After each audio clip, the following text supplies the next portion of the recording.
नमस्कार जी, कैसे हैं आप सब? स्वागत है आप सबका मेरे नए व्लॉग में। उम्मीद करती हूँ आप एकदम बढ़िया होंगे, खुश होंगे। आज जो किस्सा मैं आपके साथ शेयर करने जा रही हूँ, ये किस्सा है स्वामी विवेकानंद जी से जुड़ा हुआ। शिकागो में धर्म सम्मेलन में भाषण देने के बाद स्वामी विवेकानंद भारत वापस आ चुके थे और उस भाषण के बाद तो दुनिया भर में उन्हें पहचान मिल गई थी। दुनिया भर के लोग उन्हें पहचानने लगे थे। उनका स्वभाव था कि उन्हें भ्रमण करना बहुत अच्छा लगता था। तो एक दिन यूं ही भ्रमण करते करते एक नदी के किनारे पहुंच गए। लेकिन जब तक पहुंचे तब तक नाव किनारा छोड़ के बीच में जा चुकी थी। वो नदी किनारे बैठ गए इंतजार में कि नाव वापस आए और वो उसमें बैठकर नदी पार जा सके। तभी एक साधु वहां से गुजर रहे थे। वो विवेकानंद के पास आए और बोले, तुम यहाँ क्या कर रहे हो? तो विवेकानंद जी ने कहा कि मुझे नदी पार करनी है, मैं नाव का इंतजार कर रहा हूँ। तो उन्होंने पूछा, तुम्हारा नाम क्या है?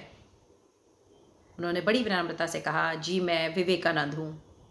ये सुनकर साधु कहते हैं, विदेश में भाषण देने के बाद तुम अपने आप को साधु महात्मा मत समझने लगना। मेरे पास जो शक्ति है, क्या तुम वो करके दिखा सकते हो? उन्होंने कहा, ऐसा क्या है?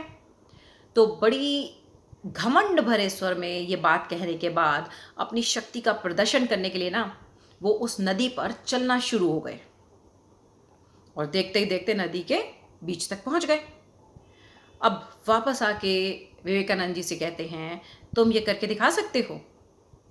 विवेकानंद जी ने कहा, आपकी कला तो अद्भुत है, पर आप ये बताइए कि इसे सीखने में आपने कितना समय लगाया?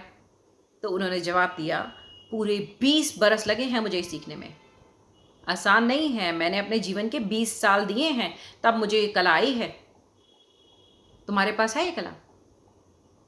तो विवेकानंद ने बड़ी सहजता से कहा, आपकी कला जो है ना, ये तो बहुत अद्भुत है, लेकिन इस छोटी सी चीज के लिए आपने अपने जीवन के अमूल्य 20 साल बेकार कर दिए। जो काम एक नाव 5 मिनट में कर सकती है और आपने 20 साल व्यर्थ कर दिए इसे सीखने में।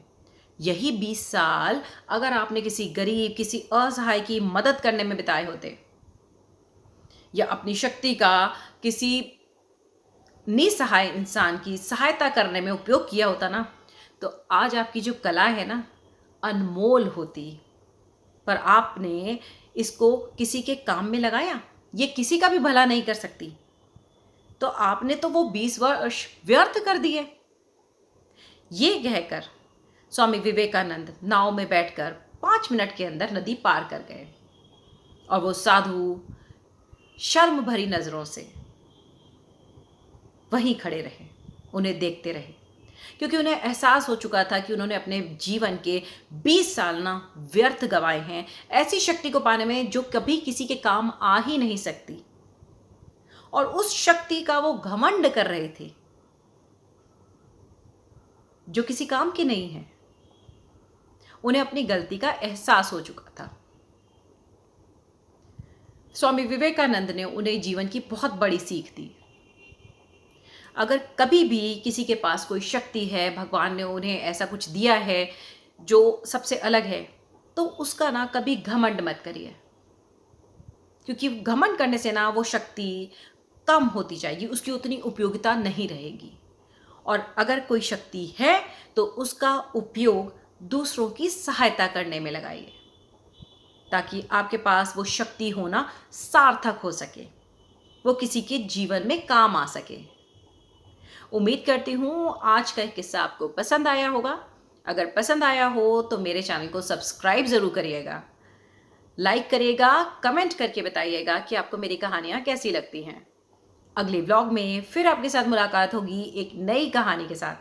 तब तक के लिए जय श्री कृष्णा।